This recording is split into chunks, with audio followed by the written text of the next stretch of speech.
தஞ்சை பகுதியில் குறுவை சாகுபடி பாதிக்கப்படும் அபாயம். காவிரி நீர் வராததால் விவசாயிகள் தவிப்பு.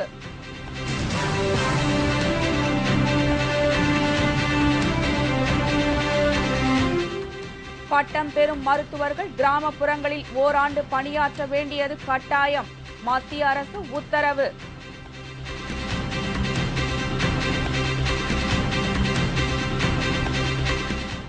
இந்திய கலாச்சாரத்தை சீரழிவுக்கு கொண்டு செல்லும் IPL கிரிக்கெட்டை ரத்து செய்ய வேண்டும். அரசியல் தலைவர்கள் கோரிக்கை.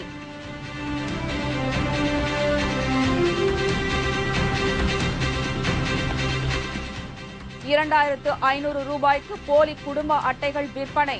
அதிகாரிகள் திகைப்பு.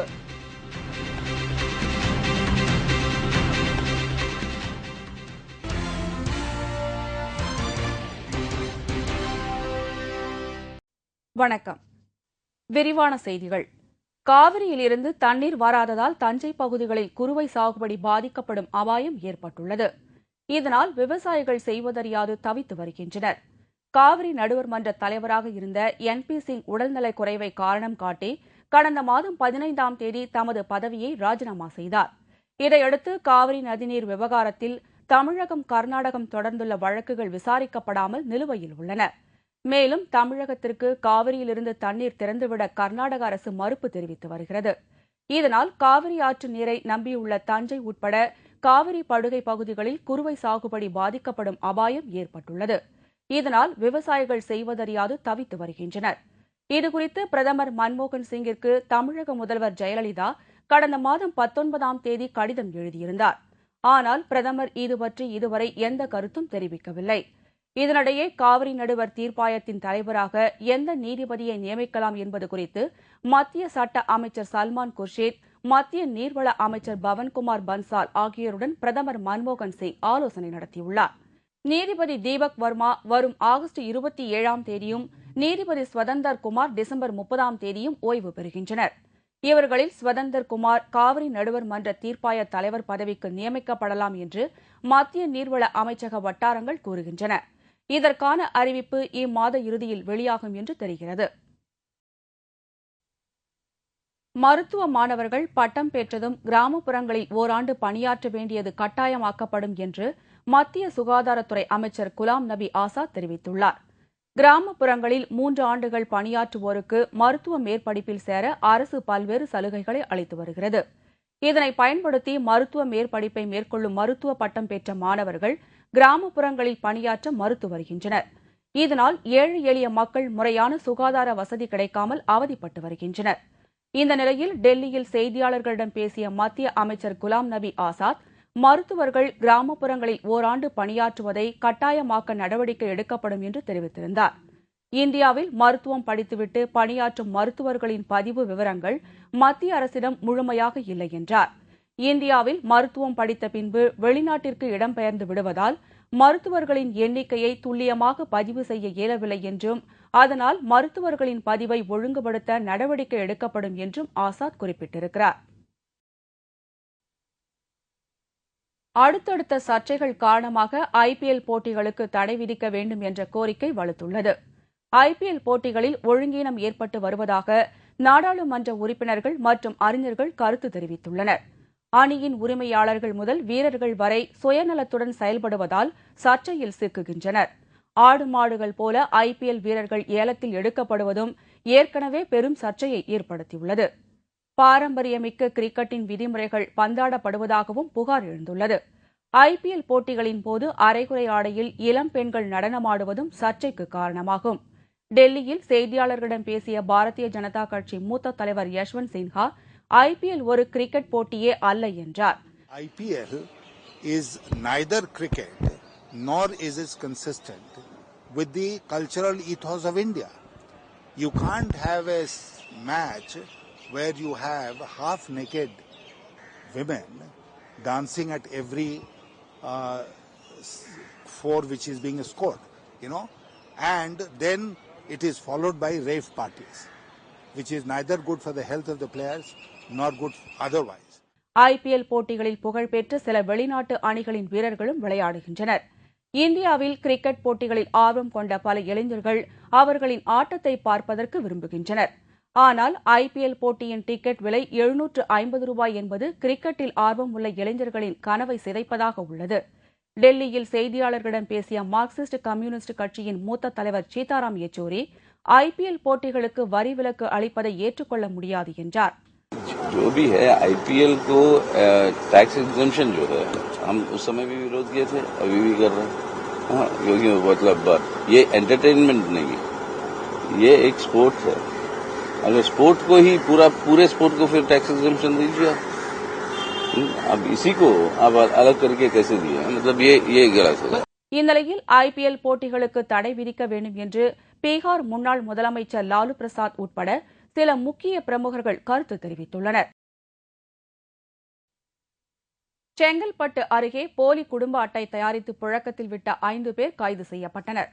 காஞ்சிபுரம் மாவட்டம் செங்கல்பட்டை அடுத்த ஆத்தூர் பகுதியில் உள்ள நியாய விலைக் கடையில் போலி குடும்ப அட்டைகள் மூலம் பொருட்கள் வாங்கியிருப்பதாக போலீசாருக்கு தகவல் வந்துள்ளது. இதையடுத்து காவல்துறையினர் செங்கல்பட்டு தட்டான்மலை தெருவைச் சேர்ந்த சந்திரசேகரனை சந்தேகத்தின் பேரில் கைது செய்து விசாரணை நடத்தினர்.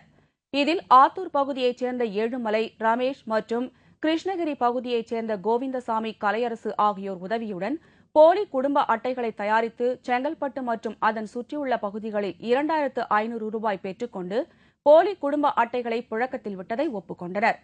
இதையடுத்து அவர்களை கைது செய்த போலீசார் அவர்களிடமிருந்து போலி குடும்ப அட்டைகள் மற்றும் கணினி ஆகியவற்றை பறிமுதல் செய்தனர்.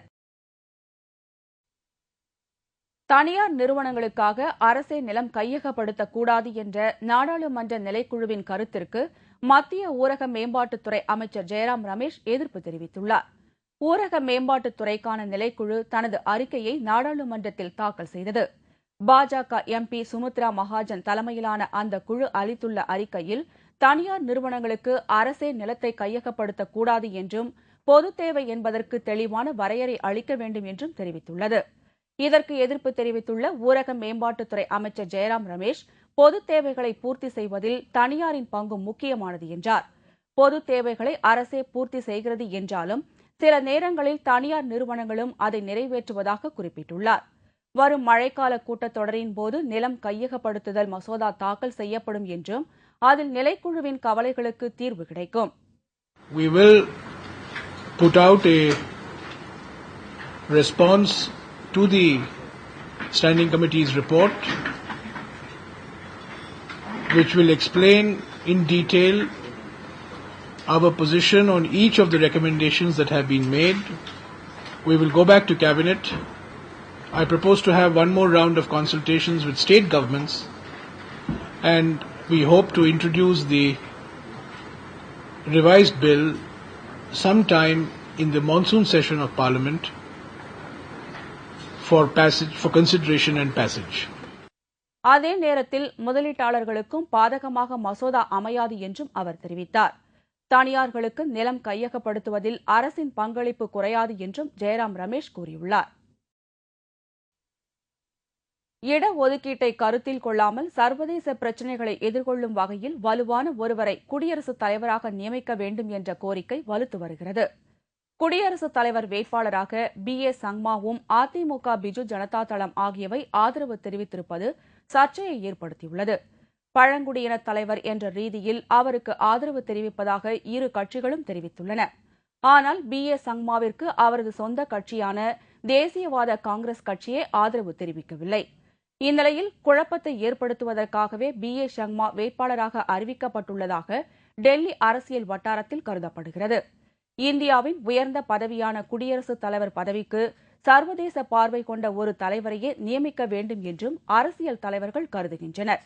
நமது அண்டை நாடான பாகிஸ்தான் தீவிரவாதத்தால் அச்சுறுத்தும் நிலையில் வலுவான குடியரசுத் தலைவரே இந்தியாவிற்கு தேவை என்ற கருத்தும் எழுந்துள்ளது.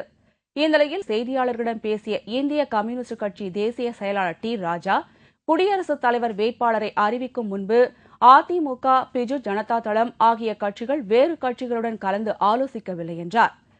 She has appealed, she has announced her candidature. Before announcing, did they consult BJD or ADMK? Before announcing, did they consult any other political party? We take note. what others are saying or speaking in the media. குடியரசுத் தலைவர் வேட்பாளராக காங்கிரஸ் சார்பில் நிதி அமைச்சர் பிரணாப் முகர்ஜி நிறுத்தப்படுவார் என்று எதிர்பார்க்கப்படுகிறது. பாரதிய ஜனதா கூட்டணி சார்பில் அப்துல் கலாம் அறிவிக்கப்படுவார் என கூறப்பட்டது. ஆனால் இதற்கு பீகார் முதலமைச்சர் நிதிஷ்குமார் எதிர்ப்பு தெரிவித்தார். எனவே வேறு வேட்பாளர் நிறுத்தப்படுவார் என்று தெரிகிறது. உத்தரப்பிரதேசத்தில் சாலையோரத்தில் நின்று கொண்டிருந்த மணல் லாரி மீது பேருந்து மோதி தீப்பிடித்து எரிந்த விபத்தில் 25 பேர் உடல் கருகி பலியானார்கள். படுகாயமடைந்த 30க்கும் மேற்பட்டோர் மருத்துவமனையில் சிகிச்சை பெற்று வருகின்றனர். உத்தரப்பிரதேச மாநிலம் பைசாபாத்தில் இருந்து அஜ்மீர் ஷரீப் என்ற இடத்திற்கு தனியார் சொகுசு பேருந்தில் பக்தர்கள் சிலர் ஆன்மீக பயணமாக புறப்பட்டனர். 54 இருக்கைகள் மட்டுமே கொண்ட அந்த பேருந்தில் சுமார் 70 பேர் பயணம் செய்ததாக கூறப்படுகிறது. பரை மாவட்டம் சில்வாரியா கிராமத்தில் சென்று கொண்டிருந்த போது சாலையில் நின்றிருந்த மணல் லாரி மீது அந்த பேருந்து பயங்கரமாக மோதியது. மோதிய வேகத்தில் பஸ் தீப்பிடித்து எரிந்ததால் பஸ்ஸில் இருந்த பக்தர்கள் கத்தி கூச்சல் போட்டனர். சிலர் பஸ்ஸில் இருந்து குதித்து தப்பினார்கள். மேலும் தீயில் சிக்கிய 25 பேர் உடல் கருகி பலியானார்கள். தகவல் அறிந்த காவல்துறையினர் படுகாயமடைந்தவர்களை மீட்டு மருத்துவமனைக்கு அனுப்பி வைத்தார்கள். மேலும் தீயில் கருகிய உடல்களை மீட்டு உறவினர்களிடம் ஒப்படைத்தனர். अजमेर जा रहे थे 60-70 आदमी जो क्या हुआ फिर? बस से आग लाग गई लड़के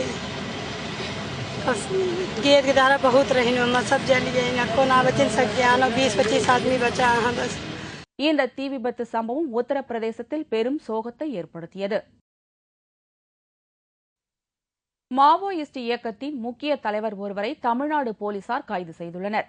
மாவோயிஸ்ட் இயக்கத்தின் தமிழ்நாடு மாநில செயலாளர் விவேக் சென்னை ஷெனாய் நகரில் பதுங்கியிருந்தபோது நேற்று நள்ளிரவு கியூ பிரிவு போலீசாரால் கைது செய்யப்பட்டார். ரகசிய இடத்தில் வைத்து விவேக்கிடம் போலீசார் விசாரணை மேற்கொண்டுள்ளனர்.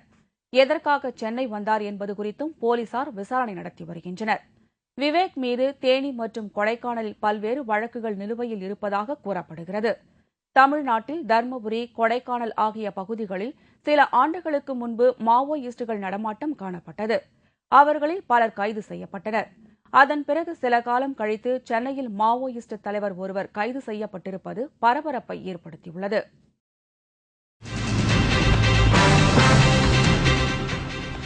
பாலியல் பலாத்காரம் செய்து பெண் படுகொலை, இளைஞருக்கு ஆயுள் தண்டனை.